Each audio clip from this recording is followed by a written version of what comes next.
and that is there is the budget talk, there's the Michael Bay talk, there's influence talk, there's all that shit, and we're going to talk about it right now. There's a lengthy feature piece on James Gunn Superman. It was on the Wrap yesterday. The outlet indicates the film's boasts a budget of $225. One studio says it's anything north of $500 million. Worldwide box office will be considered a profit. They said that there's not a big competition like Jurassic World or Fantastic Four. They said that's not the big competition. They said rather it's almost entirely a question of Superman resonates with today's audience, and if Gen Z can identify with the old-fashioned character. So they go over some of the numbers about what it made with Henry Cavill, and then they also said that Michael Bay, where is that? Is it down here? No, did I miss it? Apparently Michael Bay was up for a Zaslav and DeLuca and Pam Abdi were going to greenlight a Michael Bay Henry Cavill movie. For nothing, I mean, I would love to see Henry Cavill, but further cementing why Pam Abdi and DeLuca shouldn't be there anymore. Terrible idea. I'm more caught up on the Gen Z part of this. Yeah, clearly the 175 to 200 negates that. What I think is funny is that I understand every generation is different, but we talk about Gen Z like they're aliens. Like, could this you ever had a conversation with them? I know, but could this old-fashioned character possibly relate to Gen Z? And it's like, so are we now wondering whether Superman the character stands the test of time? Because that's what that debate is then. If you don't think that Gen Z could possibly understand Superman, it's you saying that you don't know that Superman stands the test of time. Mm-hmm. And I feel like if I'm betting on any character in all of Marvel or all of DC, the number one character to stand the test of time, I would say, would be Superman. God, I hope you're right. Because this debate came up, Rox, 12 years ago with Man of Steel. And it's one of the reasons why I think that they took that darker approach with it, because they didn't know if audiences back then, at that generation, millennials were into the, and it wasn't just millennials. It was the idea that society at the time was going to take this, hopeful, colorful Boy Scout. Because remember when he really was popping, it was like right after World War II, and I know it was earlier in the 30s and when he was created, but it was really popping in like the 50s when George Reeves, he was doing it, and George Reeves, right? Is that right? And Christopher is singular, right? George is plural. Christopher Reeve was in a time when it was a darker period in movies. I mean, it was really Star Wars that set the tone, because before that, the big movies were Chinatown and movies like that were just more depressing. And Star Wars was the first one to go, hey, let's be kids again, let's have some fun. And then Superman was part of that, and was it 78? So they were able to bring that back. It was catching the wave of Star Wars and that kind of hopeful feeling again, and it called for it. I hope that, pun intended, I guess, that it is time for a more hopeful Superman. I think people miss it. And I don't think it has anything to do with just generational. I think it's just a matter of, what you just said. Does it resonate? Do people in general want hope? I think the answer is yes.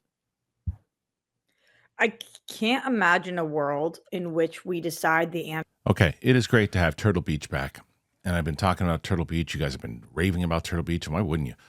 The Stealth 700 headset that I got, it was so great. It just stood out to me was the sound, man. Like just playing that Indiana Jones game, as I've told you guys, you could just hear every little thing. I love it. And it locks me in. It's better than the other previous headsets I've had. I don't like being aware that there's other things going on around me. I like being locked into it and hearing every bit of the sound design and just comfortability, to be honest with you. I could wear them for hours. I did. It's almost like they're so comfortable in my head. I was like, oh, I didn't realize I have these things on. I love how precise the audio is. I just feel like I'm so locked into the game when I'm doing it. And it's like that feeling I get when I'm in the theater. I'm just in the world because of the sound. I love sound. You guys know that. The other thing that's great about it is the 80-hour battery. That's crazy. I mean, you don't even feel like you ever have to even charge it. The worst is you're playing something and then it just craps out on you, and you're like, oh no. The Stealth 700, it has the industry's first ever cross-play dual wireless transmitter system. What it means is that you can seamlessly switch between your consoles and your PC with just a click of the button. It gets even better. While being connected to your console, the Stealth 700 can connect with your phone for music streaming or taking calls at the same time. Listen to your favorite songs while gaming, and it's all done with the Stealth 700. And this is the easy part. You head to turtlebeach.com, use that code Kristian for 10% off your entire order. 10% off at turtlebeach.com with the promo code Kristian. But you're going to purchase it, and then they're going to say, hey, where'd you hear about us? You say, our show. You support our show, you tell them that we sent you, and get the ultimate immersive gaming experience with Turtle Beach today. Answer to that is no. Right. You know, that's not a world that I can accept that we live in. And I do think for all the faults, listen, my generation, millennials, have plenty of flaws and faults. There's so many of them. Every generation does. Yeah. But for all the flaws and faults of Gen Z, I don't think a lack of hope is one of them. I don't think that that's what we're dealing with. People tend to have like work ethic issues with that generation, but I don't think that people have like, oh, that generation has no hope for the future. Right. That's not what it is. If anything, I think we see them out there fighting every single day for what they think is right, and that is hope. So I'm not saying that that's what other generations think is right, but it's not like we've got a whole generation of people who are doesn't want hope. Yeah, I agree with you. I think it's less about whether or not they accept Superman, more about do they want to go to the movies. It's instead of being on their phone and looking at TikTok. That part I completely understand. That's going to be an issue for every movie. Every movie. I don't think that that's but they specifically cited, is Superman a character that this generation will care about? And I have to believe the answer is yes. Yeah. In terms of how people view things, I don't know. Like, do I need to sit here and say that Tom Cruise has single-handedly saved movie theaters? Maybe I do. But like, when you have somebody who really gets behind what they're doing and convinces you to get butts in seats, that tends to be what happens. And I feel like the Superman team has done a really good job of convincing people why they need to go to the theaters to see this movie. Yeah, and I hope that's true. I mean, again, marketing with a dog is probably one of the reasons that they're doing it, trying to get people in there to see it because of the dog. I'm telling you. Yeah, I think that that's smart. I think picking a massive TV star to be Lois Lane is very smart. You know, a lot of people who stay at home watching television, like myself, are diehard fans of Rachel Brosnahan. Right. You've got a huge star in Nicholas Hoult, who everybody knows. And then you've got an up and coming fresh face in David Cornsweet. Not that he's not been in anything because Twisters and whatnot, but just most people, he's not a household name. Right. So I think that they diversified in the casting. We also have one of the stars of The Last of Us. They're doing a good job making this a well-rounded product to get people into theaters. Even with things like, remember, people didn't like the way that Superman looked when he was flying with his eyes. And they were like, looks different aspect ratio wise when you see this on the big screen, whatever it is. They're really pushing it. They are. Man, I'm so curious.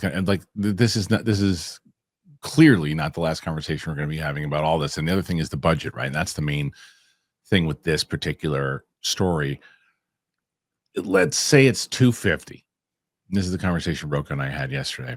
Is that this movie? Where are you pulling $250 from? Just well, they said that they rumored it as it's anywhere between like $225 to $275, right? So let's split the difference. Say $250. Let's say it's $250. So essentially, and this is what we said yesterday on the show. Anything, if it's $500, they're still going to be able to. If it clocks out at making $500, and that's it, you're still going to be able to make movies for Warner Brothers, but you're going to be against the ropes.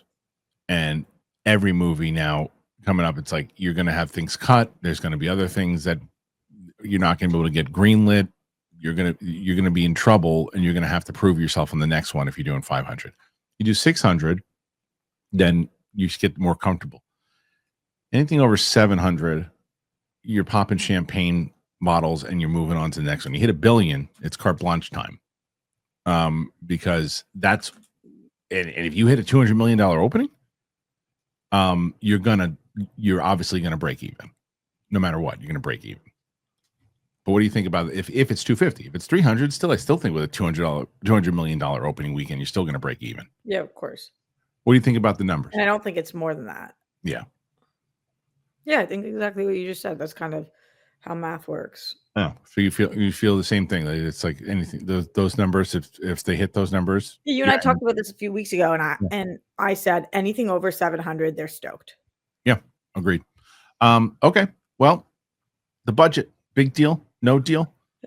What say you? Put your thoughts in there. Let me know. And by the way, the Clips channel popping, guys. We hit 10,000 subscribers on the Clips channel, and I'm excited for that. I hope that you guys. It's really great. I'm excited. Can't wait to do it.